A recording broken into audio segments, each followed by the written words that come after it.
Kamusta po ang linggo niyo po? Gusto niyo yun? Medyo hinay-hinay lang daw po kasi masyado daw akong energetic. So, kamusta po ang bawat isa? Di ba po?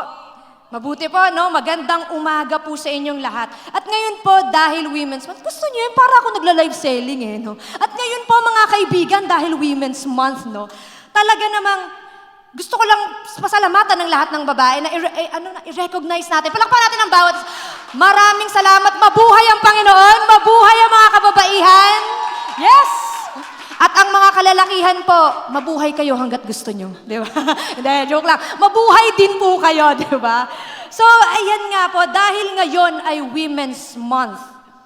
So ako po ay talagang magsasalita patungkol sa ginagawa ng Diyos sa buhay ng mga kababaihan. Amen! Lahat ng mga babaeng binago dito magsabi ng amen! Amen! Yan, gusto ko yung energy, di ba? So ngayon po, ako po ay magsasalita patungkol sa church revival through empowered women. Di ba po, ang daming ginagawa ng Diyos kapag ang mga kababaihan sa simbahan, at maging kalalakihan din po, no? Ay talaga namang nagpupuri, nagbibigay ng buong puso sa Panginoon, di ba? Nakita natin yan, nasaksihan po natin ang paglago ng simbahan natin dahil may mga nanay tayo na lumuluhod, umiiyak, nananalangin, at talaga namang lumalaban para sa mga hindi pa nakakakilala sa Panginoon, no? So, yun lang po talagang, actually, nung Friday nga naano lang ako, naalala ko lang, kasi si Pastor nag-speak about passion. Kung hindi pa po kayo nakaka-attend ng Friday night service, no, i-advertise ko lang, na talaga naman pong, pumunta po tayo, kasi meron talagang ibinibigay ang Panginoon na kakaiba. Di ba? So, yun nga, sinabi ni Pastor about sa passion. And, dahil Women's Month ngayon, naisip ko, naalala ko, no, walang ibang mas passionate kahit sa simbahan natin, kahit sa tahanan natin, kundi mga nanay. Amen po ba? Amen. Kasi yung mga nanay natin, sa sobrang passionate niyan, mula sa pagiging ilaw ng tahanan, nagiging speaker ng tahanan, di ba? Talagang rap God kung rap. Ay, nilalinis mo, hindi mo na naman inayos, di ba? Ganun. Kasi di ba, pasalamatan ko rin nanay ko dyan sa likod, no? Talagang ikaw ang inspirasyon ng aking salita ngayon, di ba? Kasi, ay, totoo po hindi po ako sa tatay ko natuto manalangin. Ako po ay natuto manalangin dahil sa nanay ko. Siya po ang ginamit ng Panginoon para turuan ako magdasal. Kasi po talagang iba ang power ng nanay na nananalangin. Totoo po, di ba? Talagang nakikita nyo may mga, ako po nakakatayo dito dahil ang nanay ko, ipinanalangin ako. Talaga namang sinabi niya na, lumayas ang demonyo sa'yo, di ba? Sa pangalan ni Lord, talagang mabago ang buhay mo. And totoo, iniyak ako ng mga magulang ko, lalo na ng nanay ko, at nabago ang buhay ko, di ba po? Talagang pasalamatan natin ang Panginoon ngayong umaga. Masyado po ba akong mabilis magsalita kasi para ako talaga nagla-live selling dito, no? Ipinapakita ko sa inyo yung kapangyarihan ng Panginoon, di ba? Talagang kakaibang energy. So ngayon po, ang verse po na isi-share ko sa inyo ay mula sa Book of Esther. Ang isang babae na ginamit ng Panginoon sa isang matinding kaganapan. Wala nga po siya sa Israel nung ginamit siya ng Panginoon. Nasa Kingdom of Persia siya. So, puntahan natin, Kuya Jonas, yung word natin for today. Ako na lang magbabasa po kasi hindi ko na kayo bibigyan ng pagsubok ngayong umaga, di ba? Kasi baka masubok din po ako sa enerhiya nating lahat, di ba po? So, ito po, ang sabi dito sa Esther 4:13 verse 14. Do not think that because you are in the king's house, you alone of all the Jews will escape. For if you remain silent at this time, relief and deliverance will arise for the Jews from another place. But you and your father's house will perish. Yet, who knows whether you have come to the kingdom for such a time as this? And next verse po natin. Go, gather together all the Jews who are in Susa, and fast for me. Do not eat or drink for 3 days, night or day. I and my attendants will fast as you do. When this is done, I will go to the king, even though it is against the law, and if I perish, I perish. Gusto niyo pa po ba Tagalogin ko? I-post po natin yung Tagalog at nang makita po ng bawat isa, no? Sabi dito, sabi ni Mordecai ito kay Esther, huwag mong isipin, ikaw lang sa lahat ng Hudyo ang makakaligtas dahil sa palasyo ka nakatira. Sapagkat kung ikaw ay tatahimik sa panahong ito, ang tulong at kaligtasan ay babangon para sa mga Hudyo mula sa iba't ibang lugar. Ngunit ikaw at ang simbahan or sambahayan na iyong ninuno ay mapapahamak. At sinong nakakaalam na kung kaya ka nakarating sa kaharian ay dahil sa pagkakataong ganito? Humayo ka, tipunin mo ang lahat ng Hudyo at nandito sa Susa at mag-ayuno kayo para sa akin. Huwag kayong kumain o uminom sa loob ng 3 araw. Ako at ang alipin kong babae ay mag-aayuno rin at pagkatapos pupunta ako sa hari kahit nalabag sa batas at kung papatayin man ako ay handa akong mamatay. 'Di ba? Grabe yung courage na ibinigay sa kanya ng Panginoon. And take note, kapag binasa niyo po ang Book of Esther, hindi niyo maririnig doon yung eksaktong sinasabi nila na si Lord. Pero makikita po natin ang galaw ng Panginoon sa bawat desisyon, sa bawat panalangin at sa bawat pag-iyak. So, i-establish muna natin po, no, why are women empowered by God? Diba? Why are women empowered by God? Number 1. Seryoso po tayong lahat Okay lang po ba tayo? Magandang umaga. Number 1, women are empowered by God according to His purpose. Sabi nga dun sa verse 4:14, di ba? Yet who knows whether you have come to the kingdom for a time such as this, di ba? Sino ba namang nakakaalam? Kahit si Esther, di ba? Hindi niya alam na magiging reyna siya eh. Pero nung panahon na yon, alam ng Diyos na may mangyayari. At dahil alam ng Diyos ang mga mangyayari na kasunod, nilagay niya si Esther sa ganoong posisyon. Bakit, di ba? To save His people. Minsan parang nagkakaroon tayo ng mga moments in life, no? Na talagang nagtataka tayo, bakit tayo binibigyan ng courage. Alam mo, parang umiinit yung puso mo, na parang may nagsasabi sa'yo na, uy, sharan mo to, pag-pray mo tong taong to. Dinadala ka sa isang posisyon ng Panginoon na medyo hindi ka sure eh. Sinasabi lang sa'yo ng Diyos, pag-pray mo tong taong to. You do not know kung bakit, but when you follow na ipinag-pray mo tong taong to, miracles happen. Biglang all of a sudden, malalaman mo na may mabigat pala siyang dinadala, na talagang siya naman pala ay handa nang sumuko, pero dahil sa panalangin na nilid ka ni Lord sa kanya, talaga namang nagkaroon siya ng renewed life. Nagkaroon siya ng renewed strength to move and carry on, di ba? So, minsan tayo kapag hindi mo maintindihan kung bakit dinadala ka ni Lord sa isang posisyon, just pray and listen kung ano ba yung sinasabi ni Lord sa atin. Kasi hindi natin alam, kaya tayo nasa posisyon na yon, ay dahil may ipagagawa sa atin si Lord na matindi. Di ba? Amen po ba? And pangalawa po, bakit po ba tayo, mga kababaihan at maging mga kalalakihan po, empowered by the Lord, no? Women are empowered through faith and obedience to God. Makikita nyo dito, sinabi ni Esther, di ba? Go gather together all Jews who are in Susa and fast for me. Do not eat or drink for 3 days, night or day. Di ba? Etong panahon na to, talaga namang matindi to eh. Kasi life and death to. Simple back story lang mga me, di ba? Yung panahon na to, ito yung time na talaga namang papatayin ng lahat ng Hudyo sa Persia. Talaga kasing ang tao kasi pag may galit sa'yo, talagang gagawin niya lahat para patayin, para nakawan, para sirain ka, di ba? So sa kanila yung time niya, talaga namang may ganong pangyayari. Kaya nung sinabihan siya ni Mordecai na hindi mo sure sis kung makakaligtas ka dahil lang nasa palasyo ka. Kaya pray, 'di ba? Kaya gawin mo ang lahat para magkaroon ng revival or magkaroon ng kaligtasan ng bawat isa. So, nakinig siya at nanalangin siya sa Panginoon. Kasi minsan may mga pangyayari sa atin, no, na talaga namang bago tayo makinig at manalangin kay Lord, no, bago tayo lumuhod, ang ginagawa natin, lumalapit muna tayo kay ganito, kung ganyan. Magkikwento ka sa kaibigan, magkikwento ka sa kamag-anak, magkikwento ka kung kanino man, kasi nangihingi ka ng advice. Diba? Pero minsan, kahit sa kagandahan ng loob ng pagbibigay nila ng advice, no, merong mga sitwasyon na hindi pa rin tama yung nabibigay nila sa atin. At lagi nating tatandaan, ang tama lamang na advice na makukuha mo ay galing sa Panginoon.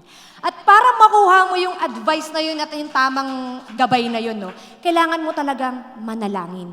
Kasi faith and obedience to God. Ipakita mo yung faith mo kay Lord and obedience sa sinabi niya na sa akin ka muna lumapit, come to me. 'Di ba? Kapag may problema ka, come to me. Huwag ka muna lumapit kung kanino, come to me. 'Di ba? Yun yung laging sinasabi ng Panginoon. So, ano po ang pinapakita ng verse na to. Makikita natin dito na yung galaw ni Lord, pinakita niya yung faith and obedience ni Esther, dahil dun sa faith and obedience ni Esther, no, na bago siya gumawa ng kung anumang hakbang o kung anumang desisyon o kung anumang bagay na nasa isip niya o yung nararamdaman niya, kay Lord muna siya nang hingi ng idea. Kay Lord muna siya nang hingi ng advice, di ba? Kasi ang advice ni Lord ay puro, totoo, at talaga namang walang mali. Di ba po? Amen? So, pangatlo po, bakit po ba women are empowered by the Holy Spirit? Bakit po ba tayo empowered by the Holy Spirit? Kasi the Holy Spirit gives us kung ano yung mga kailangan natin gawin. Di ba? The Holy Spirit empowers us to do things that we are afraid to do. Kahit ako sa tagal-tagal na ng panahon na talagang hindi ako tumatayo para magsalita. Talagang nakaramdam ako ng takot, ibinigay ba naman sa'yo ng Friday night di ba? Talagang sabi ko, hala, am I ready to do this? Di ba? Handa ba ako dito sa pagtayo na to? Kasi ang tagal di ba? Ang tagal ko nang hindi nagsasalita, baka kung ano sabihin ko. Kasi masama yung tingin sa akin lagi ng nanay ko kapag nagsasalita ako sa unahan. Kasi minsan may nasasabi ako, di ba? Nalalaglag ko yung nanay ko mismo. So dahan-dahan lang daw. Pero dahil empowered ka by the Holy Spirit guides kung ano yung sasabihin mo. Amen po ba? The Holy Spirit leads you kung ano yung dapat mong sabihin. 'Di ba? Kahit na natatakot ka, the Holy Spirit gives you boldness. Minsan akala nyo, malakas yung loob ng mga tumatayo dito. Hindi po. Lahat po kami nahihiya. Kasi ang dami nyo pong nakatingin sa amin, hindi kami sanay. Di ba po? Sanay kami na si Lord lang, na kapag nanalangin ka, si Lord lang, di ba? Pero ngayon, nag-share ka sa harap ng maraming tao. And it takes the power of the Holy Spirit to stand here before you, di ba? Kasi walang karapat-dapat na tumayo unless the Holy Spirit leads you. Tama po ba? Kaya nga dito ipinapakita kung paano yung galaw ng Holy Spirit kay Esther, di ba? Sabi niya dito, I will go to the king, even though it's against the law, and if I perish, I perish. Mamatay na akong mamatay, di ba? Wala na ito na yung last resort So parang, kaya siya nag-prayer and fasting ng 3 araw because you need the strength from the Lord. Kailangan, may mga bagay tayong ginagawa, may mga desisyon tayo na ginagawa, na minsan hindi natin naiisip na kailangan pala nating lumapit muna sa Panginoon. Bakit? Kasi minsan parang akala mo maliit, pero in the spiritual realm, life and death po ang nakasalalay sa bawat desisyon natin. Tama po ba? Na akala mo mag-share ka lang, akala mo magpipreach ka lang, akala mo mananalangin ka lang. Pero sa spiritual realm po, life and death po ang nakasalalay. Kasi yung panalangin mo ay may kakayanan na magbigay buhay. At yung panalangin mo ay may kakayanan na magpagaling. Naniniwala po ba tayo dito nun? Na ang bawat panalangin po natin ay may kakayanan magpagaling. Sabi nga po ni Brother Joseph sa isa sa mga preachings niya, kapag alam mo kung ano yung position mo in life, di ba? When you pray, you do not beg, but you command. Kung may sakit ka, you command kung anong sakit mo, na in Jesus' name, I will be healed. Di ba? In Jesus' name, because you have that proper standing and that proper position in life. So, katulad niya, at katulad ni Esther, tayo din po, di ba? Binibigyan tayo ng Panginoon ng lakas ng loob para tumayo, manalangin. Di ba? Karamihan po dito nakasama na sa paghayo, di ba po? Minsan nakakahiyang lumapit di ba po? Minsan nakakahiya na i-approach, na ipapag-pray mo yung tao. Kasi syempre, di ba? Minsan yung yung pride mo, di ba? Na nakakahiya, lalapit ako. But when the Holy Spirit empowers you, hindi mo alam kung bakit, pero lumalapit ka na lang bigla, pinapanalangin mo yung taong to, di ba? Di ba? Hindi mo alam na kailangan pala niya, pero dinala ka ng Holy Spirit doon, and when you started praying, revival started to come out of that person's life, di ba? Talaga namang nabibigyan siya ng life from the Lord, di ba? Meron nga akong kaibigan talaga nung nakausap ko siya, talagang, may matindi kasi yung paniniwala na itong kaibigan ko na to. Kasi nabi niya, patay kung patay! Handa ako mamatay para dito sa sinusuportahan kong to! Hindi ako titigil, lalaban ako! Diba? Ganun tayo no? Patay kung patay para sa mga sinusuportahan natin. Patay kung patay para sa mga iniidolo natin. Pero sana kapag tayo din ay dinala ng Panginoon kung saan tayo ay dapat manalangin, mag-share ng word, sana patay kung patay din, di ba? Na hindi ako mapipigilan, hindi ako matatakot, hindi ako titigil, di ba? Pero who are we to judge dun sa kaibigan kong yon, di ba? We listen, we don't judge.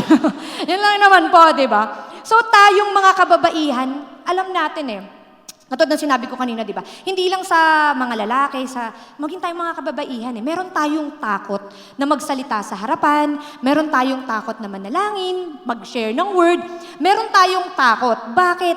Kasi di ba, tayong mga babae, nasanay tayo sa traditional values, na tayong mga babae dapat sa gilid lang, tayong mga babae ay dapat hindi tayo nagsasalita sa simbahan. Tayong mga babae ay dapat supporter lamang. Katulad nga, di ba, meron yun, ginagamit kadalasan itong verse sa Bible, yung sa Timothy, na ang mga babae ay dapat manahimik. Ang mga babae ay dapat hindi magsalita sa loob ng simbahan. Pero sabi sa Acts, asa na po yun? Yan. Sabi sa Acts 2:17 verse 18, in the last days, God says, I will pour out my spirit. Your sons and daughters will prophesy, even on servants, both men and women. I will pour out my spirit, and in those days, they will prophesy. Diba? Amen? So, contradiction ba to nung sinasabi ng Timothy na ang mga babae ay hindi po dapat magsalita? Hindi po. Sa Bible po, walang contradiction. Kailangan lang po malinaw at informed tayo. Dahil bakit nga po nasabi yun nung panahon na yun? Kasi nung time po na yun, yung mga kababaihan po, na-empower din by the Holy Spirit, di ba? Yung sunod-sunod na ang mga babae din nagkaroon ng kakayanan magsalita, nagkaroon ng kakayanan manalangin, mag-preach, di ba? Kaya lang po, syempre, alam nyo naman, di ba, pag babae ka minsan, na-overwhelm ka ng emotions. At ang nangyayari kadalasan, iba-iba yung sinasabi natin, di ba? May iba-iba tayong napapalabas, di ba? May mga nasasabi ka na hindi na nakaka-glorify sa Panginoon. Kaya nung time po na yon, sinabihan ng mga babae na tumahimik kayo muna. Kasi di ba, pabayaan nyo munang tayo ay magkaroon ng pagkakaisa sa simbahan.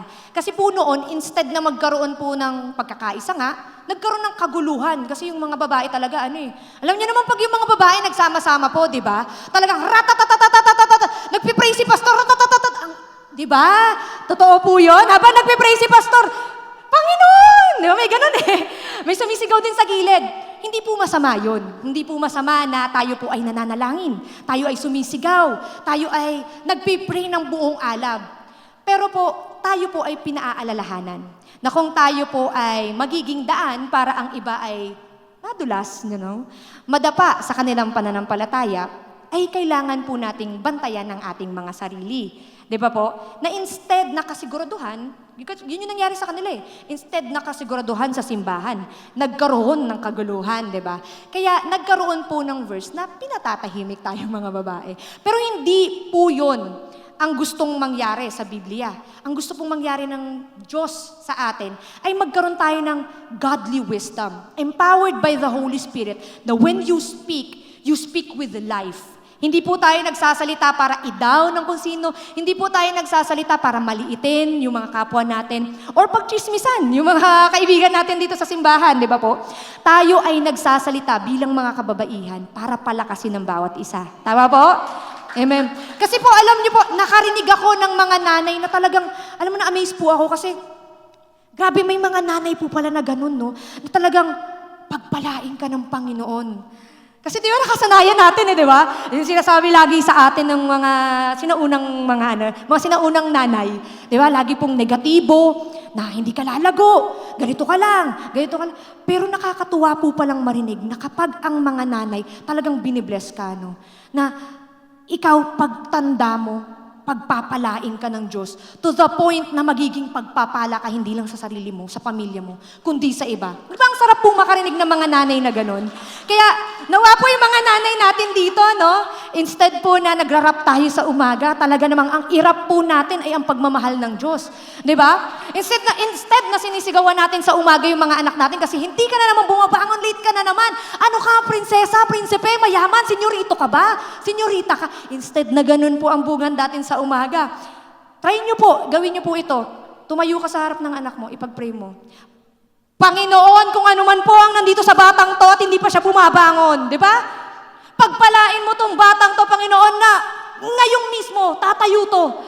Arise! Ganon, di ba? Arise! Ganyan, di ba? Kasi naririnig ko yung tatay ko, di ba? Ganyan eh, di ba? Arise! Di ba? Na parang, instead of speaking negativity or negative things, let us speak life, di ba? Bilang mga kababaihan, tayo po ay ilaw. Inuulit ko po, ilaw, di ba? Ilaw. At ang ilaw po ay nagtuturo, nagpapakita ng tamang landas. Tama mo ba? Amen. Bago po kayo nasaktan sa mga sinasabi ko, pinagalitan na rin po ako ni Lord. Kasi po, ano po tayo dito? Damay-damay po ito. It's a tie. Lahat po tayo dito na medyo nasasaktan, lahat po tayo kinukorek ni Lord. So, ang only response right now is to accept. Di ba po? In-accept ko na eh. Kasi, di ba, nasanay po ako na ang buhay ko puro babae. Puro babae kami sa bahay. At ngayon po, ang buhay ko po, puro lalaki. Para ako nasa fraternity. Kada umaga, pagkalinis mo, di ba? Pagkagising mo, ano to? Di ba? Bilang nanay po, di ba, nakaka-relate kayo dyan eh. Pag nakita nyo yung kalat, ano to? Di ba? Talagang, alam mo yung humihigop ka na eh. Bebuelo ka na para sa pinakamatinding rap ng buhay mo eh. Di ba? Di ba? Di ba? Pero sinasabi sa atin ng Panginoon, be empowered by the Holy Spirit. Pagising pa lang natin, unahin mo muna si Lord. Manalangin ka. Kasi kapag isinuko mo yung emosyon mo, yung isip mo, yung puso mo, talagang babaguhin ni Lord. Bawat lalabas sa bibig mo, talaga namang punong-puno ng buhay. Amen po! Mismo po, positibo, di ba? Kasi the Holy Spirit is the source of our true empowerment. The only reason for you to be in the presence of God, or the only reason para makatagal ka at makatayo ka sa harapan ng Panginoon, ay kapag ang Holy Spirit ay gumalaw sa'yo. Di ba? Tama po ba? Kasi di ba po, tayong lahat ay may pananampalataya. Pero hindi lahat ng may pananampalataya ginagalawan ng banal na Espiritu. Tanging ang mga tao lang po na nagsusurrender ng kanilang sarili, ng puso, ng kanilang pride sa Panginoon, ang talaga namang kinikilusan ng banal na Espiritu. Dito sa Acts na to, sinabi dyan, kinukonfirm ng Acts, yung verse na pinakita ko, ayan yung the last days, na God's empowerment through the Holy Spirit is for both men and women. Hindi lamang po sa mga lalaki, kundi maging sa ating mga babae po.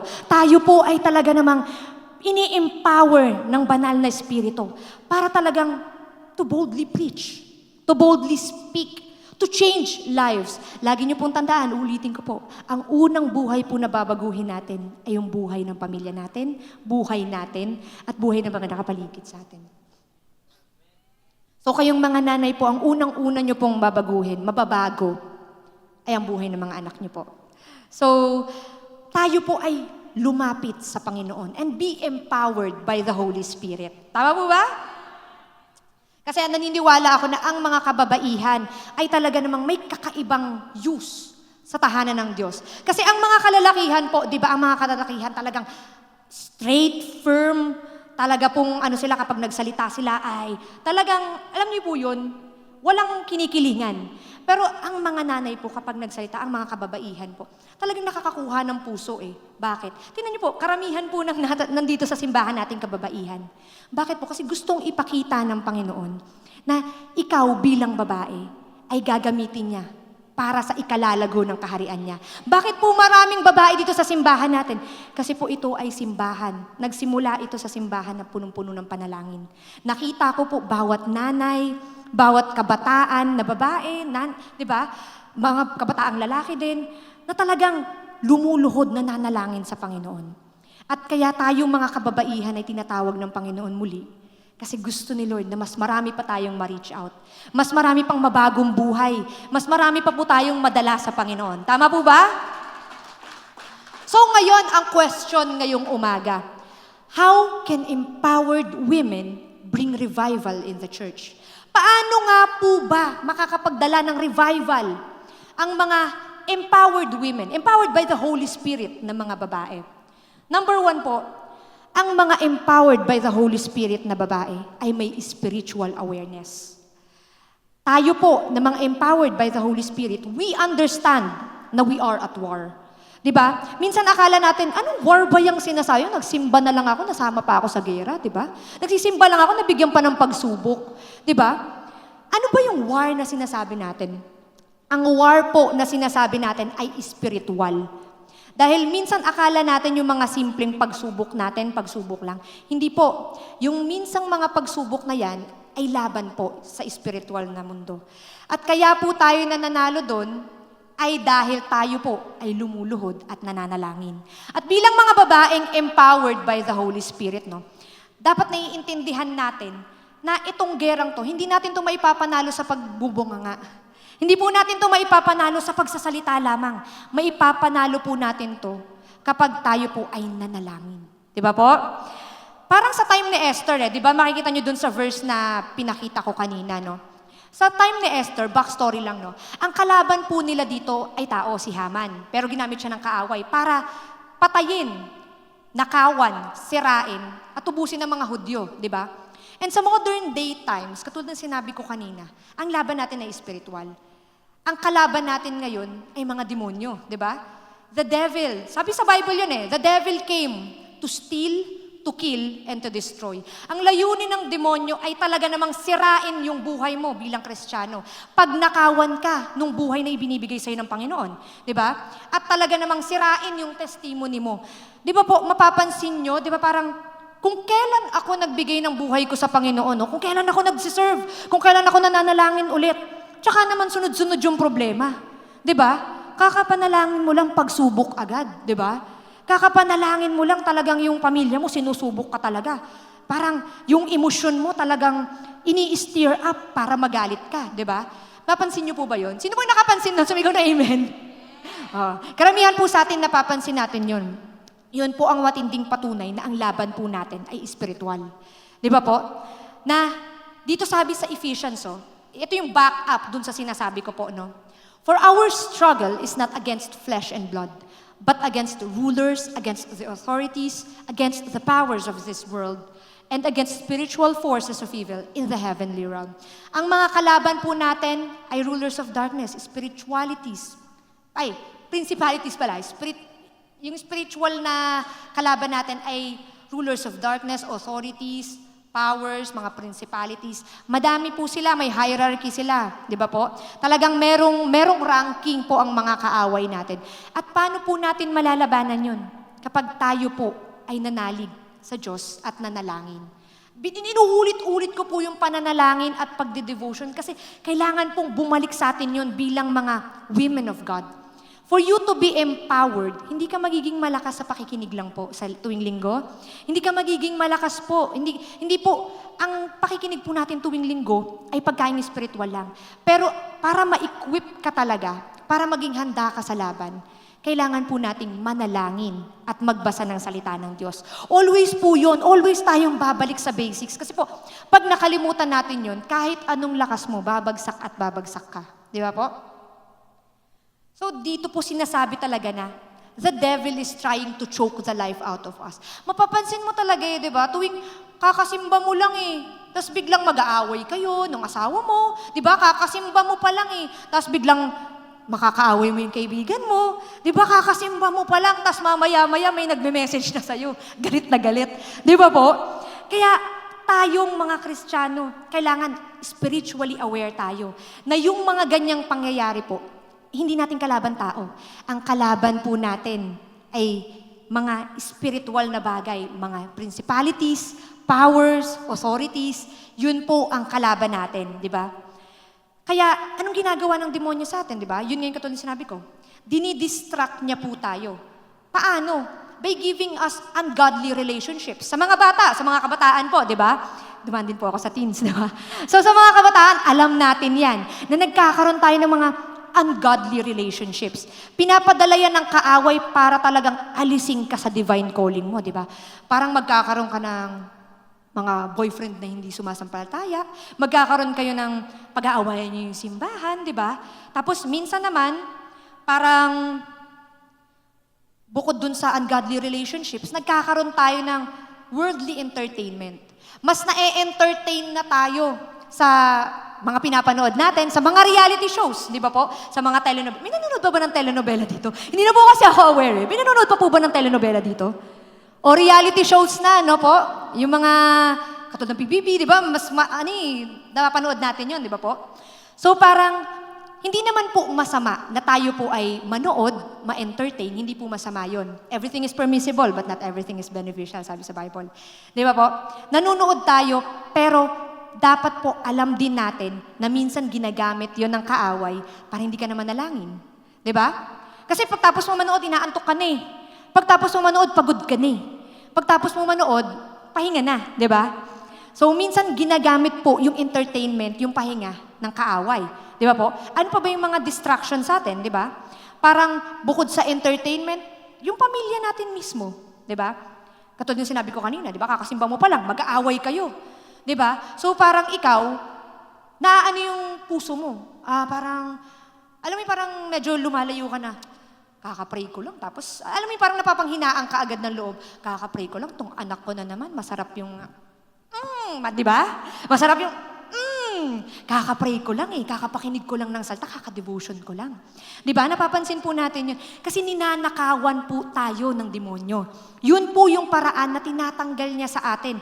Yung oras natin sa pananalangin, yung puso natin para sa pananalangin, at yung devotion time po natin. So, dapat po tayo bilang mga empowered women, kailangan spiritually aware po tayo. Na lahat ng distraction sa atin ng kaaway, kailangan alam mo, teka, nauubos na yung oras ko Teka, parang kanina pa ako naglalaro Teka, kanina pa ako nanonood Natapos ko na yung K-drama na pinapanood ko hanggang dulo. Episode 1 lang to kanina, ngayon tapos na. 'Di ba? Kailangan maging aware po tayo na yung mga simpleng bagay na ganun, distraction po sa atin ng kaaway yan, di ba? At anong gagawin mo? Siyempre, manalangin ka, di ba? Kasi minsan yung kagustuhan natin, yung kagustuhan natin talagang matindi, di ba? Napapansin niyo po yun, gusto ko talagang manood, hindi, isa na lang, manunood pa ako, di ba? Pero yung isa na lang yun, tinatanggal na pala, binabawasan ka na pala ng time para sa devotion mo at pananalangin. Di ba po? So, ano po yung sunod? Di ba? Naiintindihan mo ba natin? Ano po yung una ulit? Yes, bilang empowered women, kailangan po tayo ay may spiritual awareness. Yun po ang una sa mga bagay na magiging rason para magkaroon ng revival dito sa simbahan na to. Dahil magiging aware ka na ang laban natin ay hindi sa tao, kundi sa mga espiritu, sa mga demonyo, sa mga principalities at powers, di ba po? So, ang pangalawa po, bilang empowered women, makakapagdala ka ng revival sa simbahan kapag ikaw ay lumalaban sa complacency at laziness. Di ba po? Sabi dito sa verse dito, do not think that because you are in the king's house, you alone of all the Jews will escape. Ano po yung relation niyan sa sinasabi ko sa atin? Minsan po, akala natin pag nasa simbahan na tayo, okay na. Di ba po? Makapagsimba lang ako, okay na. Tapos, balik na tayo sa sa regular programming. Balik na tayo sa panonood. Balik na tayo sa pagbubunganga. Balik na tayo sa ginagawa natin sa labas ng simbahan, di ba po? Pero sinasabi sa atin ng Panginoon na hindi sapat na uma-attend ka lang. Hindi sapat na nakikinig ka lang. The Lord is calling every woman, every man in this church to rise up. Hindi sapat po na miyembro lang kayo ng simbahan. Dahil kayo po, hindi po kayo tinawag ng Panginoon para maging palamuti. Dahil ang mga palamuti po sinasabit. Di ba po? Pero kayo po ay nakaupo. Di ba? So, hindi po kayo tinawag ng Panginoon para maging palamuti. Di ba? Hindi kayo tinawag ng Panginoon para maging numero sa simbahan. Di ba? Na si member number 25, yung nasa likod. Di ba? Di ba minsan kasi akala natin, sapat na nasa simbahan ka lang. Hindi po. Kailangan po nating paglabanan yung ganong pag-iisip. Kasi yun po ay complacency at laziness. Tayo po, hindi dapat tayo kampante na nakakapakinig ka lang kada linggo. Kailangan po tayo ay lumalaban sa pamamagitan ng panalangin. Diba? Inuulit-ulit ko po na kailangan po natin bumalik sa basics all the time. Na tayo pong mga kababaihan, kailangan po natin lumaban ulit sa panalangin. Di ba? Hindi pwedeng nakaupo ka lang dyan. Kasi po tayo po, ano po ang pagkakatawag natin, di ba? Nung dumating tayo sa simbahan, di ba ang sinabi sa atin na ang purpose natin, sinabi sa atin ng Panginoon, na ang purpose mo is to preach the gospel. Di ba? To win souls and make. Diba? Alam po nating lahat yan na bawat isa sa atin na nagsimula sa ating pananampalataya, tayo po ay binigyan ng divine purpose ng Panginoon to win souls and make disciples. So, kailangan po natin, para magkaroon ng revival sa simbahan natin, no? Bilang empowered women, kailangan nating labanan ang complacency at katamaran. Katamaran po, ibig sabihin na parang, okay na yan, nakapag-church na ako eh. Hindi na ako magpipray mamaya. Napag-pray naman na ako ni pastor eh. Diba? Birthday ko ngayon, napag-pray ako kanina ni pastor. 3 pastor pa nga eh. So hindi ko na kailangan mag-pray, diba? Baka umakyat na ako sa langit nito. Diba? Baka lumagpas na nga po ako sa langit. Diba? Ganun, minsan ganun yung mindset natin eh. Na nakapagsimba na ako, hindi ko na kailangan mag-pray. Bukas na ako magpipray para yung devotion naman next day, diba? Diba? May ganun po tayong mindset. Pero po, gustong sabihin sa atin ng Panginoon, labanan niyo po ang katamaran. Diba po? Medyo mabigat eh. Kasi akala natin, simpleng rason-rason lang natin yun. Hindi po ang sinasabi ng Diyos, katamaran po yun. Kapag tayo po bilang mga binago ng Diyos, mga Kristiyano, ay hindi nananalangin, hindi nagbabasa ng Bible, diba?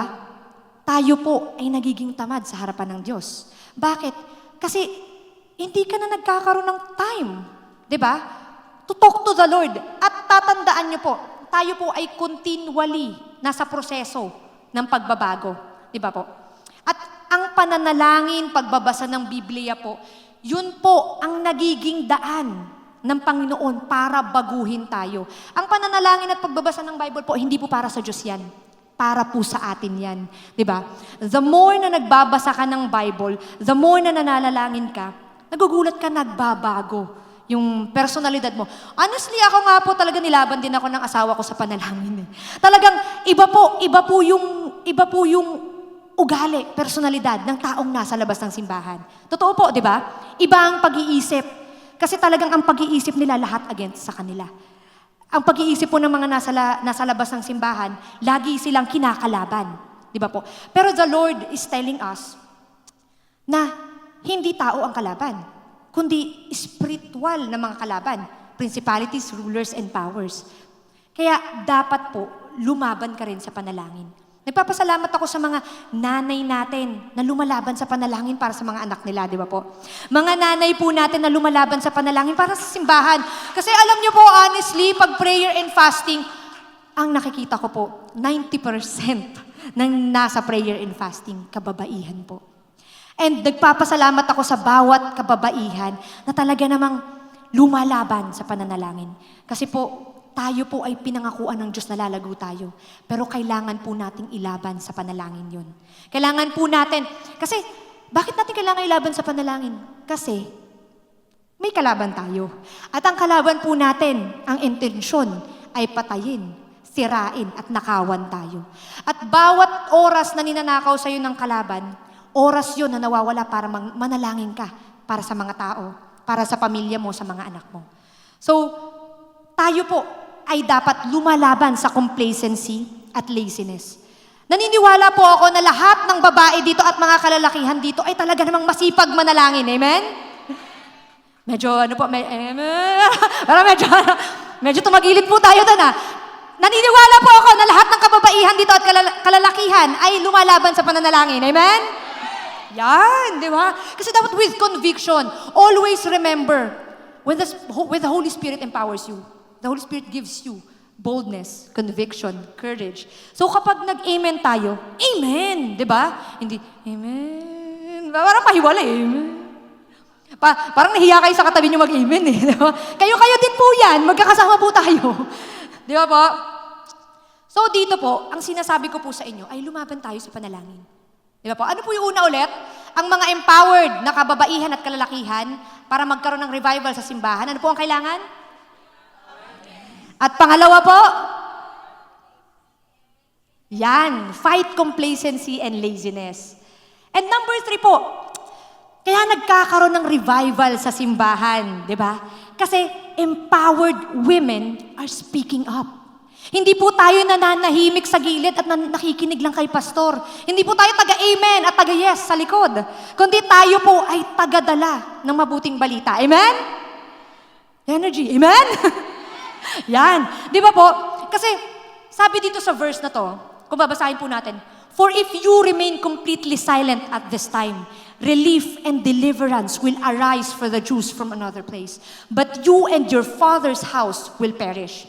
Sinasabi po dyan sa atin ng Panginoon, no, na kung mananahimik ka, kung hindi ka mag-share ng salita ng Diyos, wala namang pupilitan, no? Pero kung hindi ka magsasalita patungkol sa ginagawa ng Diyos sa buhay mo, paano po ba tayo nagpe-perish? Hindi tayo nakakagawa ng generation na susunod sa atin, na talaga namang nananalangin, nag-share ng word ni God, at talaga namang lumalaban spiritually, di ba po? Kaya talagang yung mga kasunod natin, magpe-perish. Kasi ganun ang mangyayari sa isang simbahan na walang nananalangin, walang nagdi-devotion, walang nagsasalita. Tayo pong mga Kristiyano, katulad ng sinabi ko dito kanina, di ba? Hindi po kayo tinawag ng Diyos para maging numero.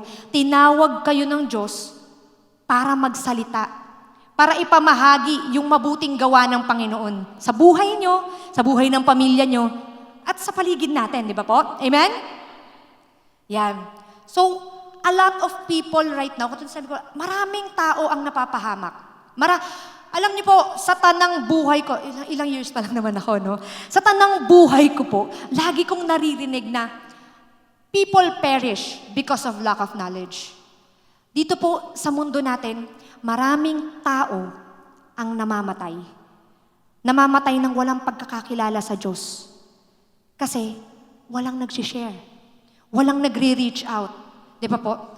Meron kang nanay, meron kang tatay, meron kayong mga kamag-anak, mahal sa buhay, kaibigan. Di ba? And nandito na po tayo sa stage ng buhay natin na yung mga kasabayan po natin ay nauuna. Hindi po ba? Marami na tayong mga kasabayan na talaga namang nauuna sa atin. Pero ang tanong po doon, di ba? Yung mga kasabayan po ba natin, nasharean natin ng mga salita ng Diyos bago sila nawala. Di ba po? Ang divine purpose po natin, ang divine calling natin bilang mga Kristiyano, ang tungkulin natin ay abutin sila. I-share yung salita ng Diyos sa mga tao, di ba? Na yung mga nasa paligid natin, hindi tayo makikipag-away, kundi tayo ipapakita natin yung pagmamahal ng Diyos sa kanila. Di ba po? Sabi ko nga iba't iba po tayo ng paniniwala. Iba't iba po tayo ng sinusuportahan dito sa simbahan na to. Wala po tayong yung block vote. Wala tayong ganun. Tayo po ay may kakayanan, pumili kung sino yung nakikita natin na pumapasok sa prinsipyo natin. Pero lagi niyo pong tatandaan, bago po kayo naging taga-suporta ng kung sino man, anak po kayo muna ng Diyos. Di ba po? So exercise natin po ang pagmamahal. Kasi maraming tao na hindi kilala ang Diyos ang nakakakita ng ginagawa natin. Nakakarinig ng mga sinasabi natin.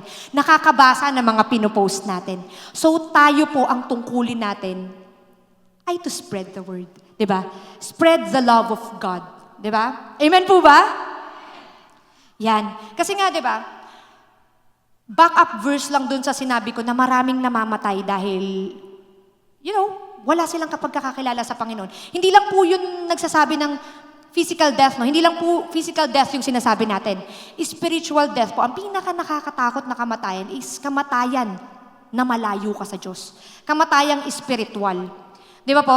Sabi nga sa Romans 6:23, ito yung go-to verse namin kapag nag-share nung unang panahon, kasi talagang nung kabataan namin, maalab kami. Lalo na yung mga nasa likod ko dyan. Shoutout sa mga maalab na mga kaibigan ko dyan na talaga namang ang tindi ng pananalangin nun. Di ba?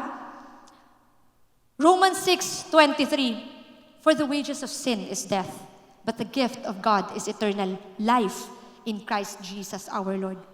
Di ba po? Amen? Na ang lahat ng tao po, tayo po lahat ay destined mamatay dahil sa kasalanan natin.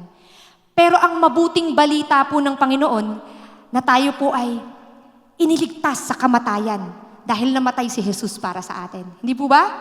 So, dapat tayo bilang mga Kristiyano, bilang empowered women, para makapagdala po tayo ng revival sa simbahan, kailangan malinaw po sa atin. Ano ang purpose ko? Ang purpose ko ba sa simbahan ay magpakita ng bagong gadget? Di ba? Ang purpose ko ba sa simbahan ay pumorma? Ang purpose ko ba sa simbahan ay makipagkwentuhan? Di ba? Ang purpose ko ba sa simbahan ay makipag-bonding lang? Hindi po. Tayo po ay nakikipag-fellowship sa bawat isa. Pero tandaan natin, ang purpose po natin ay to win souls and make. Yan, amen, di ba po? So, tayo po ay talaga namang dapat tindigan natin, di ba? We can help bring revival in this church by speaking up. Magsalita po tayo. Paano ba ako mag-speak up? I-share nyo po sa amin yung ginagawa ng Panginoon sa buhay nyo. Araw-araw po, katulad po ng ginawa ni Sister Sarayna po, ni Nanay Sarayna, di ba? Araw-araw, meron pong ginagawa ang Panginoon sa atin. Araw-araw, may mga miracles po ang Diyos sa buhay natin. And one way to speak up is to share kung anong ginagawa ng Panginoon sa'yo, di ba po? Talaga naman na, binago ka ng Panginoon, nakilala ka bilang ganito sa inyo, di ba? Kumbaga, ikaw yung nanay, di ba? Kilala ka bilang bungangera. Kilala ka sa street nyo bilang talakera. Pero dahil binago ka ni Lord, di ba? Ang ini-speak up mo na, life. Di ba? Makikita ng bawat kakilala natin, bawat kapitbahay natin, bawat kaibigan natin yung pagbabago na yun. Kasi when you speak up, life will flow out of you. Di ba? Kasi galing sa Diyos ang river of life. And when the river of life flows in you, it flows. It really flows. Lalabas yun. And you will see it sa pananalita, sa pagtindig, talagang yung lakas ng loob mag-share ng salita ng Diyos. Di ba po? Nawa ang mga kababaihan natin ay magbalik tayo sa basics. Na talaga namang lumaban ulit tayo sa panalangin at magtumindig ulit tayo sa salita ng Diyos. At huwag tayong matakot mag-share. Minsan kasi natatakot tayo mag-share dahil baka mapahiya, baka tanggihan, di ba? Parang ang ganda-ganda ng forma ko, tapos tatanggihan mo ako, di ba? Ganon. Para sa'yo naman ito sasabi, tatanggihan. Huwag po kayong matakot na tanggihan. Dahil sinabi nga po kung tatanggihan nila kayo, hindi po kayo ang tinatanggihan nila. Tinatanggihan po nila ang Panginoon. So huwag tayong mahihiyang mag-share, huwag tayong matatakot mag-share. Dahil ginagawa natin to dahil ito yung purpose natin. Amen? Amen.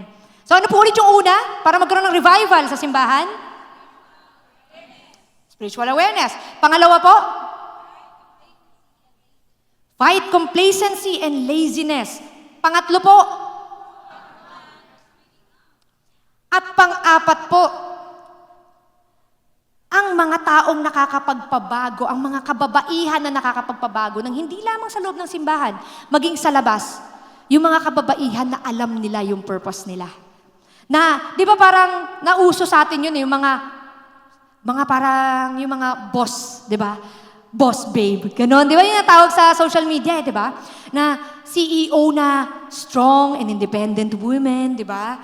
Na talaga namang pag tumindig, yung mga babaeng talagang may lakas ng loob.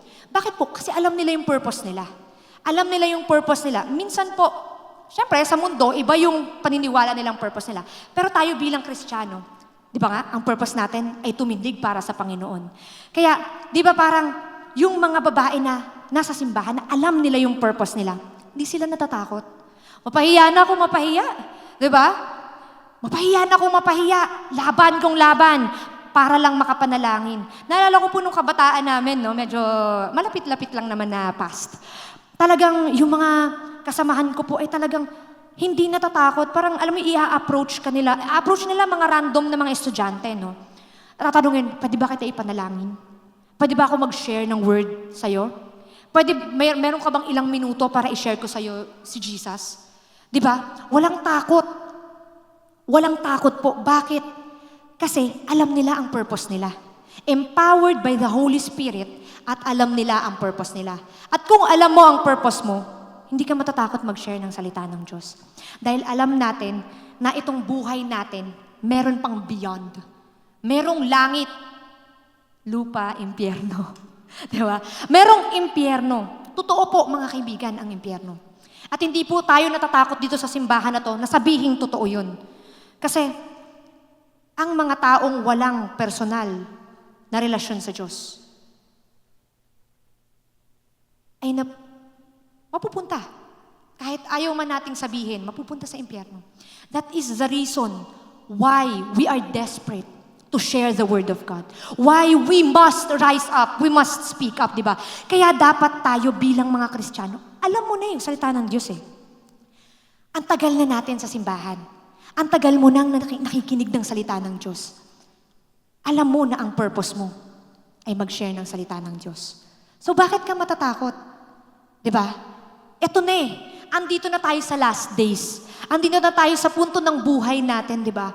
Kung kailan hindi natin alam kung ano yung nangyayari sa paligid natin, di ba? Ang dami ng rumors of wars, di ba? Ang dami ng kaguluhan, maging sa gobyerno, di ba? Ang daming kaguluhan. Pero gusto lang sa yung ipaalala ng Panginoon.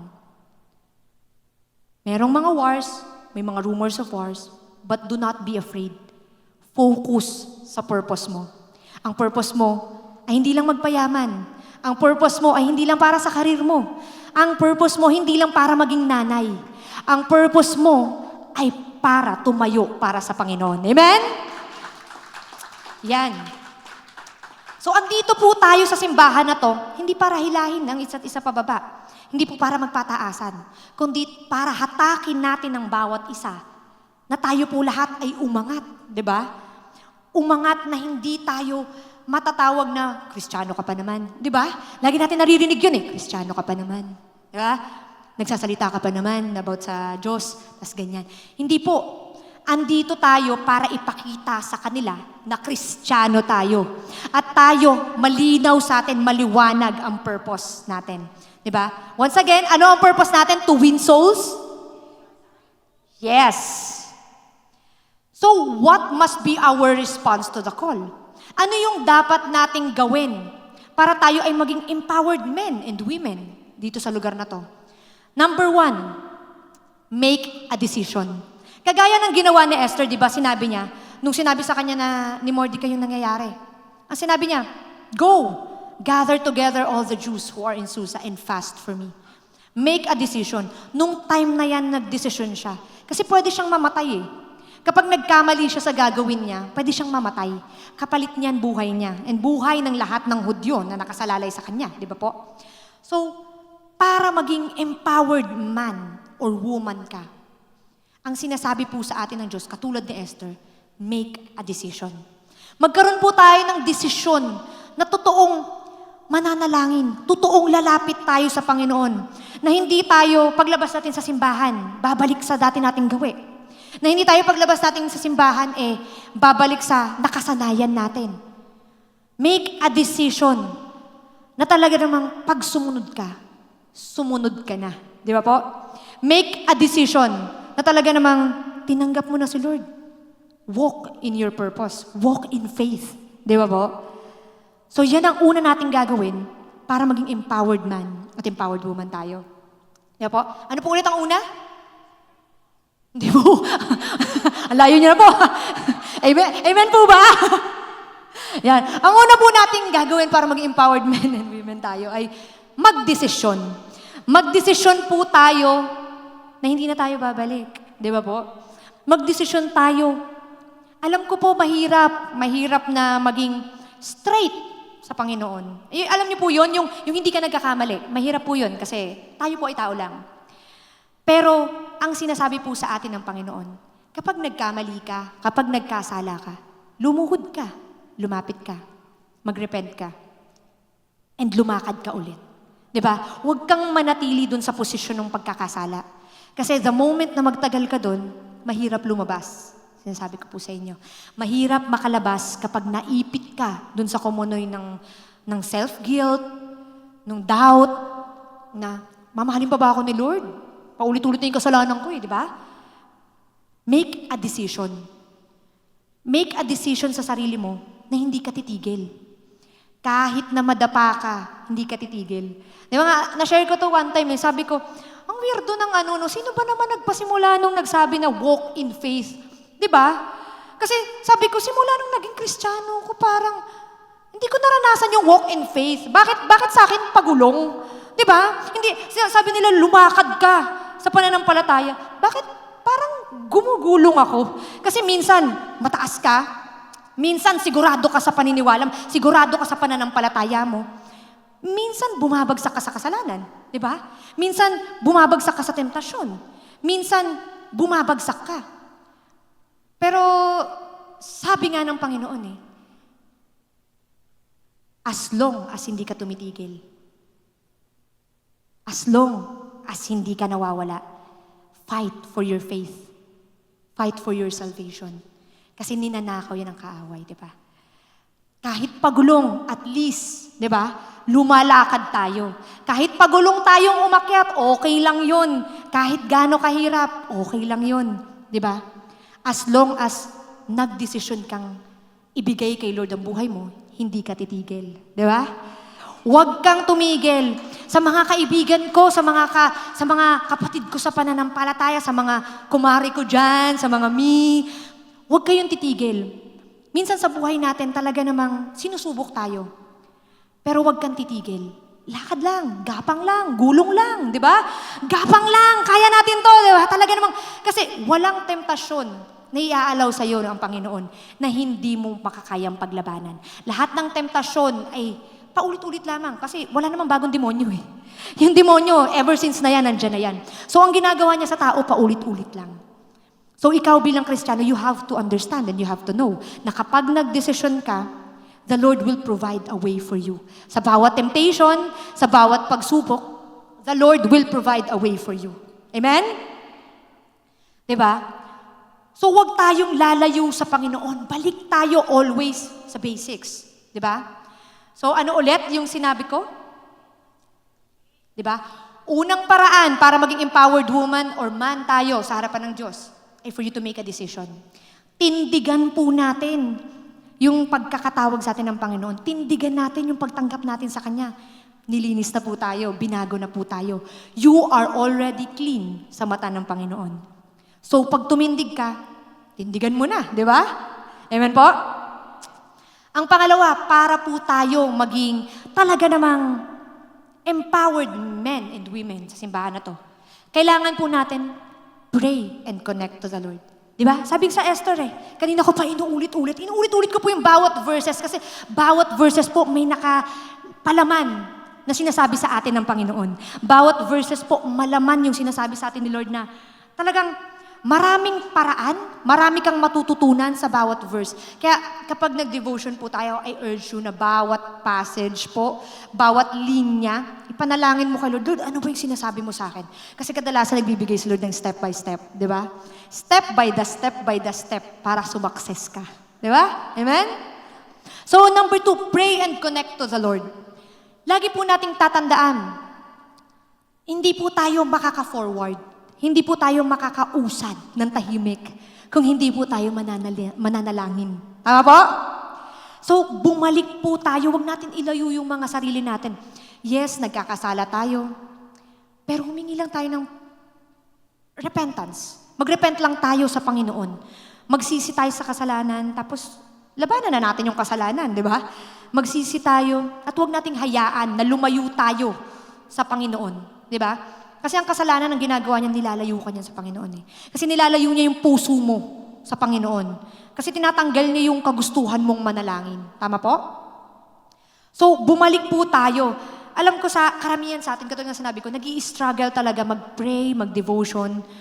Talagang, yun po yung ninanakaw sa atin ng kaaway. Kaya nga po, laban eh. Hindi naman po laban kung madali lang, di ba?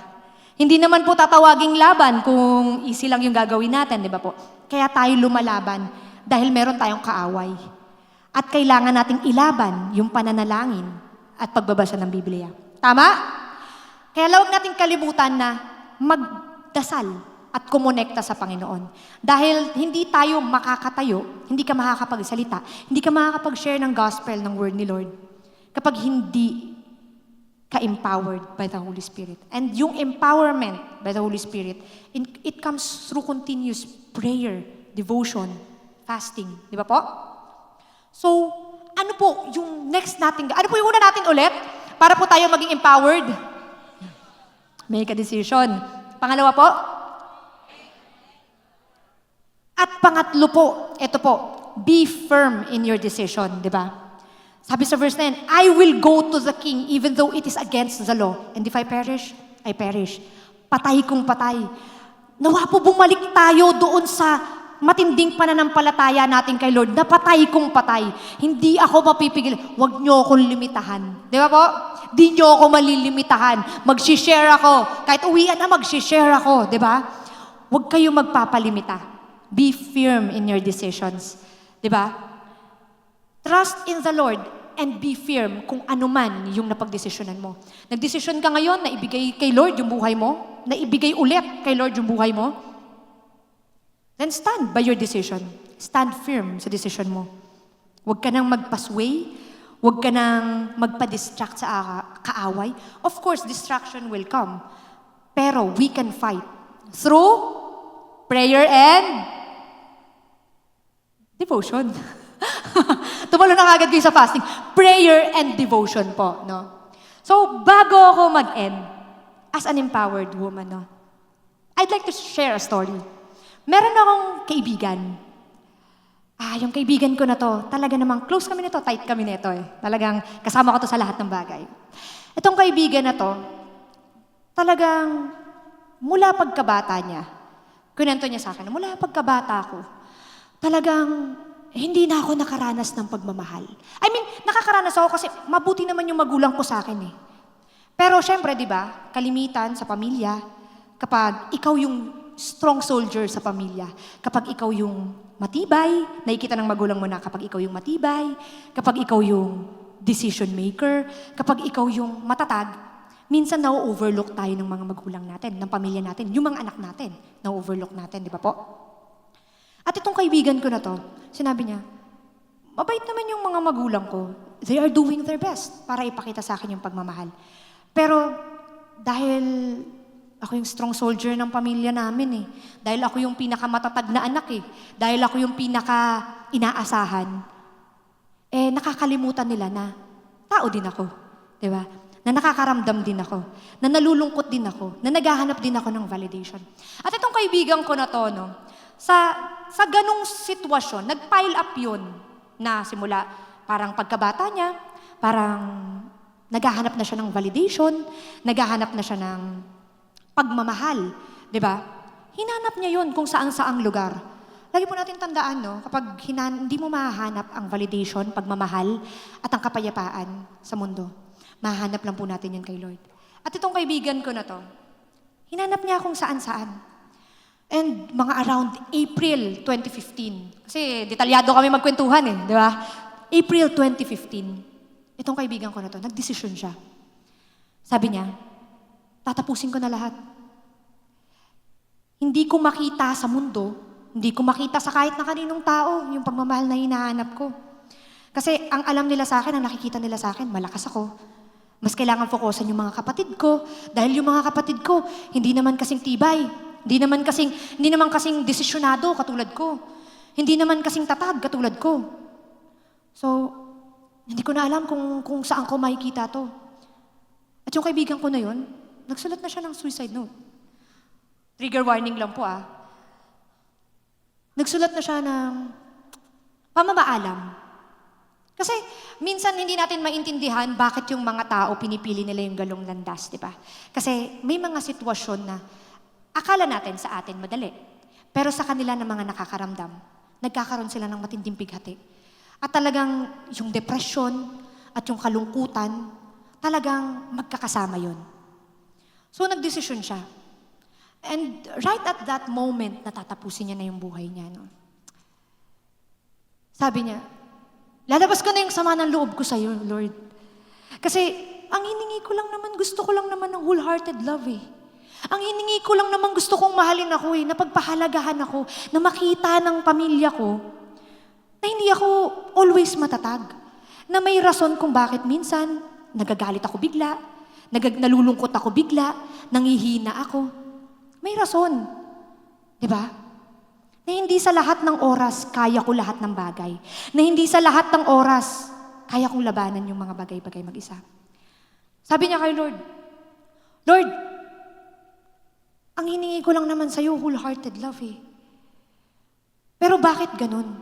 Sa lahat ng pinaghanapan kong lugar, hindi ko nakita yung wholehearted love na yan. Sa mga kaibigan ko, oo, masaya, pero may kulang. Sa mga naging karelasyon ko, oo, masaya, pero may mali. Sa mga karelasyon, oo, masaya, pero parang hindi ako satisfied. Sa pamilya ko, oo, okay sila. Pero ba't parang hindi nila ako maintindihan? Hindi nila ako maintindihan, nasa ako. Diba? So sabi ng kaibigan ko, habang sinasabi niya yun sa Panginoon, sinabi niya din na, naalala ko, Panginoon, ng mga panahon na naglilingkod ako sa'yo. Yung mga panahon na on fire ako sa'yo. Yung mga panahon na talaga namang nananalig ako at tumatayo ako para sa'yo. Na nag-worship ako para sa'yo, Panginoon. I miss those days na tumatayo ako para sa'yo. I miss those days na nakakapag-worship ako in spirit and in truth. And yung kaibigan ko na yun, umiiyak siya sa Panginoon. And you know what the Lord said?